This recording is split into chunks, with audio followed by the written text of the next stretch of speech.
Hi everyone, आज हम ओडिटी movie को एक्सप्लेन करेंगे। मूवी की शुरुआत हम आयरलैंड के एक गांव में देखते हैं, जहां पर जंगल में एक घर होता है जिसमें कि डैनी ओडलो नाम की लड़की रहती है, जो कि घर की चीजों को ठीक करने में लगी हुई होती है। और ये घर जंगल के बीच में होता है, जहां उसके फोन में नेटवर्क भी नहीं आते। और कुछ दिनों से डैनी इस घर को ठीक करने में लगी हुई होती है, जिसे काम करते हुए एक ऐसी जगह मिल जाती है जहाँ पर फोन में नेटवर्क आ रहे होते हैं। इसलिए वो अपने हस्बैंड को कॉल करती है, जिसका नाम टेड होता है। वो एक साइकेट्रिस्ट होता है जो यहीं के एक अस्पताल में काम करता है, और वहाँ पर नेटवर्क आ रहे होते हैं। तो डैनी अपने हस्बैंड टेड से बात कर लेती है। फिर रात हो जाती है तो वो कार में से जरूरी सामानों को घर में ले जाती है, जिन्हें रखते हुए वो अपना फोन वहीं भूल जाती है। और उसने दरवाजे के पास ही अपना टेंट लगाया होता है, जिसमें कि वो सोने के लिए चली जाती है। लेकिन उस घर के दरवाजे पर ओलिन नाम का एक आदमी आता है। वो पहले टेड का पेशेंट रह चुका होता है और उसकी एक आंख खराब होती है, और वो टेड का पेशेंट था। तो इसका मतलब ये होता है कि उसकी मानसिक हालत ठीक नहीं होती। जिसके पास डैनी आती है तो वो डैनी से कहता है, तुम दरवाजा खोलो, तुम्हारी जान को खतरा है। पर डैनी ओलिन से डरी हुई होती है, इसलिए वो दरवाजा खोलने से मना कर देती है, क्योंकि उसे लगता है रात को किसी अजनबी पर भरोसा करना सही नहीं होता। लेकिन ओलिन उससे सही से बात कर रहा होता है। वो डैनी से कहता है, अगर तुम्हें मुझ पर विश्वास नहीं है तो तुम पुलिस को कॉल कर लो। अगर तुम ऐसा नहीं करोगी तो तुम मरी जाओगी। जिसकी बातों से डैनी को उस पर विश्वास हो जाता है और वो उसके पास आकर दरवाजे को खोलने लग जाती है। ये सीन यहीं कट होकर हमें ओलिन को दिखाया जाता है, जिसे कि किसी ने बुरी तरह से मार दिया होता है। जिसके साथ हमें पता चलता है कि उस रात डैनी भी मारी गई, जिसका सीधा मतलब है उस रात डैनी ने दरवाजा खोल दिया था, जिसे कि ओलिन ने मार दिया होता है। अब हम कुछ महीनों बाद ओलिन की बहन को देखते हैं, जिसके पास टेड मिलने के लिए आया होता है। जहाँ डैनी की बहन डार्सी एंटिक शॉप चलाती है, पर डार्सी बचपन से ही अंधी होती है, लेकिन वो साइकिक भी होती है, जिसे कि अपनी बहन की मौत का काफी दुख होता है। जहाँ टेड उससे पहले भी कई बार मिलने आ चुका होता है, और उसे डार्सी की अजीब बातों पर विश्वास नहीं होता। और अब डार्सी टेड से मिलकर काफी खुश होती है। वो टेड को बताती है कि वो चीजों से महसूस कर सकती है, वे चीजें जिनसे इंसान जुड़ा हो। जहाँ डार्सी के पास एक बैल होती है, जिसके बारे में वो टेड को बताती है कि ये एक लड़के की जिंदगी का हिस्सा थी, लेकिन एक दिन अजीब तरह से उस लड़के की मौत हो गई। पर मैं उस लड़के को इस बैल की मदद से महसूस कर सकती हूँ। जहाँ टेड उसे यहाँ पर कुछ देने के लिए आया होता है, क्योंकि डार्सी ने उससे ओलिन की कुछ खास चीज मांगी थी, जिसकी मदद से डार्सी पता कर सके कि ओलिन ने उसकी बहन को क्यों मारा और वो उस वक्त क्या सोच रहा था। तो टेड ओलिन का रुमाल डार्सी को दे देता है, जिसे लेते हुए डार्सी को पता चलता है कि टेड की जिंदगी में अब कोई और लड़की आ गई है। इस बात का डार्सी को बुरा तो लगता है, लेकिन वो इसके बारे में टेड से कुछ भी नहीं कहती। पर टेड उसे बता देता है कि उसका नाम याना है, जो कि उसके हॉस्पिटल में ही काम करती थी। पहले हम सिर्फ दोस्त थे, लेकिन डैनी के गुजर जाने के बाद अब मुझे किसी की जरूरत है। इसके बाद टेड वहाँ से चला आता है, और शाम को डार्सी अपने घर आती है तो वो अपने साथ ओलिन का रुमाल भी ले जाती है, जिसे कि वो अपनी टेबल पर रख देती है और ग्लव्स उतार कर उसे छूती है। इससे वो किसी चीज को देखती है, जिससे कि वो काफी ज्यादा घबरा जाती है और उसकी आंखों में आंसू होते हैं। इसके बाद डार्सी अपने स्टोर रूम में जाती है, जहाँ पर एक लकड़ी का बड़ा सा संदूक होता है, जिसे कि डार्सी देखती है और उसके सामने वहीं बैठ जाती है। फिर हम टेड को देखते हैं, जो जगता है और हॉस्पिटल जाने के लिए तैयार हो जाता है। जहाँ याना उसके कैमरे को देख रही होती है, जिसमें कि उसे कुछ मिलता है। जहाँ उस कैमरे की फोटोज के ऊपर टाइम लैप्स भी होता है, जिससे कि उस कैमरे ने खुद से भी फोटो ली थी। वो कल रात की कुछ पिक्चर्स को टेड को दिखाती है, जिनमें से एक में उन्हें डैनी की परछाई दिखाई देती है। लेकिन टेड उसे सीरियस नहीं लेता, क्योंकि डैनी को मरे हुए काफी वक्त हो चुका होता है, और टेड रात को ड्यूटी करता है, जिस वजह से याना को यहाँ पर अकेला ही रहना पड़ता है। ये वही घर होता है जहाँ पर डैनी की मौत हुई थी। इसलिए याना डैन को बताती है कि उसे यहाँ पर रात को रहने में डर लगता है, पर डैन उसे अभी एडजस्ट करने को कहता है। पर याना उसे बताती है, जब तक तुम्हारी शिफ्ट नहीं बदलती मैं अपने अपार्टमेंट में ही रह लूंगी। इसलिए याना यहाँ से आज ही जाने का फैसला करती है, और डैन यहाँ से जाने वाला होता है। तभी याना उसे बताती है कि कल रात डार्सी ने उसे एक अजीब सा तोहफा भेजा है, जो कि वही लकड़ी का बॉक्स होता है। और अब टेड हॉस्पिटल के लिए जाने लगता है तो वो देखता है कि डार्सी बाहर ही खड़ी है। तो टेड उससे बात कर अंदर ले आता है। तो डार्सी टेड को बताती है कि वो यहाँ 1-2 दिन के लिए रुकेगी, पर याना को इसमें कोई इंटरेस्ट नहीं होता, इसलिए वो बस डार्सी से हाथ मिलाती है। और अब टेड और याना दोनों ही वहाँ से जाने वाले होते हैं, पर डार्सी बताती है कि वो फिर भी यहाँ पर रुकेगी, जिसके बारे में याना को थोड़ा अजीब तो लगता है। लेकिन वो टेड को बताती है कि उसे इससे कोई प्रॉब्लम नहीं है, वो तो वैसे भी यहाँ से अपने अपार्टमेंट में जाने वाली है। जहाँ डार्सी उस बॉक्स को खोलती है तो उसके अंदर लकड़ी का एक पुतला होता है। इससे याना को डार्सी पर काफी गुस्सा आता है, लेकिन टेड उसे बताता है डार्सी जैसे ही यहाँ से चली जाएगी तो वो इस पुतले को भी यहाँ से हटवा देगा। और टेड उसे बताता है बस तुम किसी तरह ये सब बर्दाश्त कर लो। तो याना इसके लिए मान जाती है। तो टेड वहाँ से हॉस्पिटल के लिए चला आता है। तो अब याना भी वहाँ से निकलने वाली होती है, लेकिन उसे अपनी कार की चाबी नहीं मिलती। वो चाबी को ढूंढने की बहुत कोशिश करती है, लेकिन उसे वो नहीं मिलती। जहाँ डार्सी आराम से बैठी हुई होती है और चाबी नहीं मिलने पर डार्सी याना से पूछती है, क्या तुम अब नहीं जाने वाली? ये ऐसा था जैसे डार्सी को पहले से ही पता हो कि याना यहाँ से नहीं जाएगी। तो अब याना को चाबी नहीं मिलने की वजह से उसे यहीं पर रुकना पड़ता है और अब वो लकड़ी का पुतला जो बॉक्स में था वो टेबल पर आ जाता है, जिसे याना देखती है। तो वो डार्सी से पूछती है, क्या तुमने इसे निकाला? लेकिन डार्सी बताती है कि उसने इसे नहीं निकाला। फिर शाम हो जाती है तो याना डार्सी के लिए कुछ खाना लाती है, जहाँ याना डार्सी से काफी बातें करती है और वो डार्सी से उसके काम के बारे में पूछती है, जिसे सुनकर याना को विश्वास नहीं होता, बल्कि वो अपने मन में डार्सी का मजाक उड़ा रही होती है कि डार्सी किसी बिच की तरह ये सब चीजों को मानती है। जहाँ डार्सी उसे पूछती है कि इस घर में तुम्हें कैसा लगता है, तो याना कहती है उसे ये देखकर खास नहीं लगता जैसा उसकी बहन के साथ हुआ। फिर डार्सी उससे एक सवाल पूछती है, अगर कोई अजनबी तुम्हें रात को दरवाजा खोलने को कहे तो तुम क्या खोल दोगी? जिससे याना समझ जाती है और वो डार्सी से कहती है, मैं इतनी बेवकूफ नहीं हूँ। तो डार्सी गुस्से में उसे बताती है, मेरी बहन बेवकूफ नहीं थी, उसने कभी वो दरवाजा खोला ही नहीं था, बल्कि ओलिन ने तो उसे मारा ही नहीं था। तो याना उससे पूछती है, अगर ओलिन ने उसे नहीं मारा तो उसे किसने मारा? तो डार्सी उससे कहती है, उसे आइवन ने मारा। आइवन एक नर्स था जो उसी अस्पताल में काम करता था जहाँ ओलिन रहता था और टेड वहाँ पर डॉक्टर होता है। डार्सी की ये बात सुनने के बाद याना को काफी अजीब लगता है। फिर हम पास्ट में डैनी को देखते हैं जो दरवाजा नहीं खोलती। वहाँ ओलिन उसकी मदद करने के लिए आया था, लेकिन डैनी ने दरवाजा नहीं खोला होता है। वहाँ डैनी के पीछे एक मास्क पहना हुआ आदमी आता है जो कि उसे मार देता है। फिर हम अब याना को देखते हैं जो टेड को कॉल करती है। वो टेड को बताती है, डार्सी बहुत अजीब है, वो अपने अपार्टमेंट नहीं जा पाई क्योंकि उसकी चाबी कहीं खो गई थी। और याना टेड से कहती है, मुझे लगता है उन चाबियों को डार्सी ने ही चुराया होगा। और वो टेड को बता देती है कि डार्सी उससे कह रही थी कि उसकी बहन डैनी को ओलिन ने नहीं मारा, बल्कि आइवन ने मारा है। पर टेड उससे कहता है, तुम इसके बारे में ज्यादा मत सोचो, बस तुम दरवाजा बंद करके सो जाओ। पर याना को अभी भी अपने कमरे में नींद नहीं आती, इसलिए वो बाहर आ जाती है, जहाँ डार्सी सोफे पर ही सोई हुई होती है। तो वो अब लकड़ी के पुतले के पास जाकर उसे देखने लगती है, जिसमें वो देखती है कि उस पुतले के सर में 5 होल है, जहाँ उसे एक छेद में डैनी और डार्सी की तस्वीर मिलती है, दूसरे छेद में दांत और तीसरे में खून मिलता है। याना उसमें और देखने वाली थी, लेकिन तभी डार्सी जाग जाती है, जो याना पर गुस्सा करते हुए कहती है, सब कुछ वापस रख दो। तो याना उन सभी चीजों को वापस रख देती है और वो वहाँ से अपने रूम में चली जाती है। यहाँ देखने से ऐसा लगता है जैसे डार्सी कुछ स्पिरिचुअल जैसा कर रही है, लेकिन अभी तक ऐसा कुछ नहीं हुआ होता है जो अजीब लगे। तो अब पूरी रात डार्सी उसी पुतले के सामने बैठी रहती है। इससे याना को डर लग रहा होता है, इसलिए वो डैनी के कैमरे में उसकी रिकॉर्ड की हुई वीडियो देखने लगती है, जिसमें उसे एक गोश्त दिखता है, जिससे याना काफी डर जाती है। और अब उसे कमरे के कोने में डैनी का भूत दिख रहा होता है, जिससे कि याना डर कर बाहर आ जाती है। और अब याना को कार की चाबियां मिल जाती है, इसलिए अब वो वहाँ से अपने अपार्टमेंट के लिए निकल जाती है। फिर हम हॉस्पिटल में टेड को देखते हैं, जिसके साथ आइवन होता है, और हम देखते हैं कि उन दोनों के बीच में काफी अच्छी दोस्ती होती है। फिर टेड घर आता है तो वो देखता है कि याना वहाँ पर नहीं है, और वो ऊपर जाता है तो वहाँ डार्सी उदास बैठी हुई होती है, जिससे वो पूछता है तो डार्सी उसे कहती है, वो यहाँ से चली गई, मैं तो चाहती थी कि मैं तुम्हारा सच उसके सामने लाऊं, लेकिन मेरी बहन ने उसे डरा दिया। फिर वो टेड से कहती है, वो तुम ही थे जिसने मेरी बहन को मरवा दिया, क्योंकि तुम्हें याना से प्यार हो गया था, और तुम्हें मेरी बहन की जायदाद चाहिए थी जो उसने पहले से ही तुम्हारे नाम कर रखी थी। मुझे लगा कि ओलिन ने उसे मारा, इसलिए मैंने ओलिन को मार दिया, लेकिन मैं गलत थी, वो तो बस डैनी को बचाना चाहता था।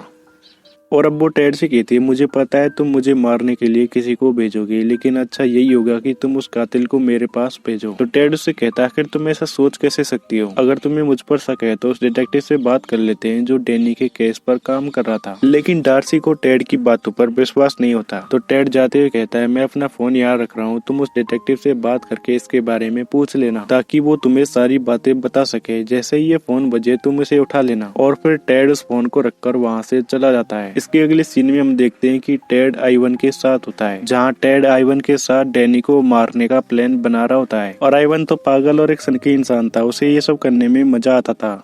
टेड को बस पैसों से मतलब था, इसलिए उसने आइवन से डैनी को मारने को कहा, जिनकी बातों को ओलिन वहाँ सुन लेता है। ओलिन की दिमागी हालत ठीक नहीं थी, पर वो एक अच्छा इंसान था। वो इसी वजह से डैनी को बचाने के लिए उसके घर गया था, लेकिन डैनी को उस पर विश्वास नहीं हुआ और आइवन ने उसे वहाँ आकर मार दिया। अब हम डार्सी को देखते हैं, जहाँ टेड ने जाते हुए एक टाइल निकाल ली होती है, इसलिए डार्सी जैसे ही फोन की ओर बढ़ती है तो वो उसमें गिर जाती है। और हम टेड को देखते हैं जो अस्पताल पहुंचकर आइवन से डार्सी को मारने को कहता है, जहाँ उस फोन में टेड ने ही कॉल किया था, जिस वजह से डार्सी आगे बढ़ी तो वो नीचे गिर गई और अब आइवन वहाँ डार्सी के पास आता है जहाँ उसकी नजर उस पुतले पर पड़ती है और फिर वो डार्सी को देखता है जो ऊपर से गिरकर बुरी तरह घायल हो चुकी होती है, जहाँ डार्सी के सर पर लगने की वजह से अब वो मर जाती है। पर डार्सी को अपनी मौत का पहले से ही पता था और उसके मरने से एक रस्म पूरी हो जाती है, जहाँ आइवन देखता है कि अब वो लकड़ी का पुतला खड़ा हो जाता है और वो उस पर हमला करने लग जाता है। फिर जब आइवन की आंखें खुलती है तो वो हॉस्पिटल में होता है, जहाँ टेड आकर उसे बताता है कि उसने डार्सी को मारने का इंजाम आइवन के ऊपर डाल दिया है। पर आइवन उससे कहता है मैं किसी को कुछ भी नहीं बताऊंगा, तुम मुझे बस छोड़ दो। जिससे टेड कहता है शक मुझ पर ही आएगा क्योंकि मैं तुम्हारे जैसे पागल को पहचान नहीं सका और अब तुम्हारी बात पर यकीन कौन करेगा कि एक लकड़ी का पुतला जिंदा हुआ और उसने तुम पर हमला कर दिया, जिसे कि अब टेड ने जला दिया होता है क्योंकि टेड एक धोखेबाज इंसान होता है, उसने सभी का इस्तेमाल किया होता है। और अब टेड आइवन के पास से चला जाता है जहाँ उसके पास एक पेशेंट आता है जो कि आइवन के पास आकर उसके अंगूठे को काट लेता है क्योंकि आइवन पेशेंट्स के साथ बहुत ही बुरा व्यवहार करता था। फिर हम टेड को देखते हैं जो अपने घर आता है, वो वहाँ उस बेल को देखता है जिसके बारे में डार्सी ने उसे बताया था और अवियाना ने भी टेड को छोड़ दिया था, जिससे डार्सी अपने बदले में कामयाब रही टेड की जिंदगी बर्बाद करके। और अब टेड उस बेल को देखकर उसे बजाता है लेकिन कुछ भी नहीं होता और हम देखते हैं कि टेड के पीछे एक बेल बॉय होता है। इसी के साथ ही ये मूवी यहीं पर खत्म हो जाती है। आई होप आप सभी को ये वीडियो अच्छी लगी होगी। वीडियो अच्छी लगी हो तो वीडियो को लाइक और चैनल को सब्सक्राइब करें। मिलते हैं नेक्स्ट वीडियो में, तब तक के लिए बाय।